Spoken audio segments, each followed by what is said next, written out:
Hello, this is Mark Wildman of Wildman Athletica, and today we are going to open our second pair of Belleville TR105 boots. Belleville is the only company that I currently know about that's making an actual wearable wide toe box boot meant to be off-road. There are a lot of companies that make wide toe box shoes. Zero Shoes makes excellent wide toe box gym shoes, and there are a bunch of other companies popping up, but Zero doesn't really make something that you could actually wear to work. For the most part, most wide toe box companies are made by people who are more back to the land, but they don't really seem like work boots. That's not a knock on those companies, it's just a knock on what they are trying to do with the shoes that they are wearing. These boots are actually boots that you could wear to work as long as you're not working around super heavy machinery. Belleville has been making military boots for a long period of time. These are labeled on the box as AR 670-1 compliant.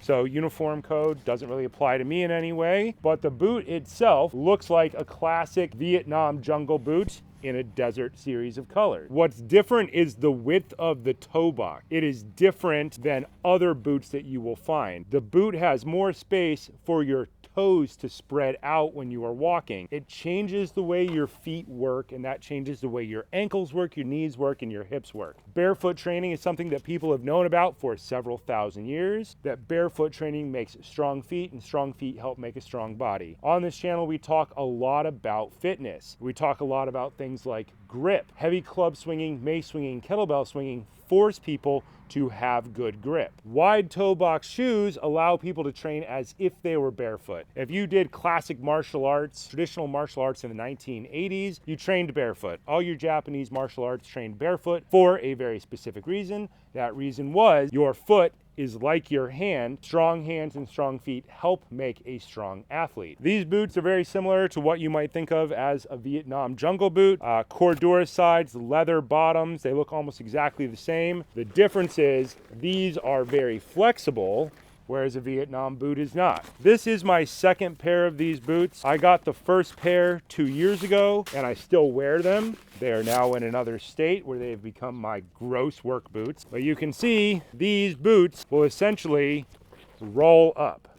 That is how free your foot can become. This helps people develop stronger arches in their feet, especially if done in combination with something like heavy club swinging, but it still allows you to go off-road in places where you might have a bunch of cactus and barefoot train in a bunch of weird environments. Boot 1, boot 2. These are an awesome boot. I wish that they came in more colors. They only come in black and they only come in tan. I wish that they came in some sexy colors like, dark brown bottoms with green sides or something that looked really cool. When we're looking at the wide toe box, we're looking right here on the sole of the foot. That has to do with how your pinky toe has space to spread out. In a normal pair of boots, your feet are compressed. The more pointed the toes of your shoes are, usually the less good shape your feet are in. Previously in history, if you had something like collapsed arches, you would go to an orthopedist and he would give you some kind of weird arch thing to put in your shoe, which actually made your life worse, not better.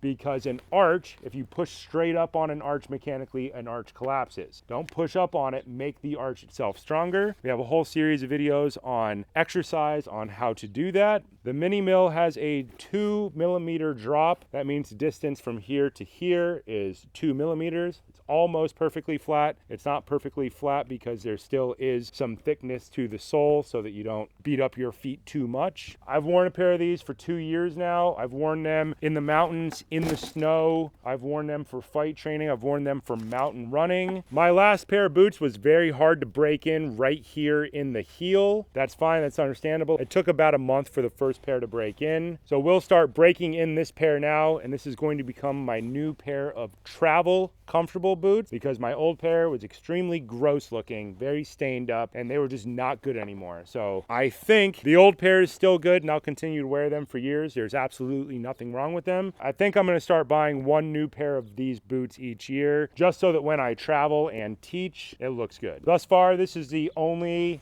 barefoot wide toe box boot that I am comfortable recommending. If you guys know about other wide toe boots that you could actually wear to work and are actually tall enough to wear off trail, I'd love to know about them. These boots sit at about the $150 range, which sounds expensive, but really doesn't seem that expensive because of the way they last and the wearability of them. The previous pair I have is totally fine. They're just ugly.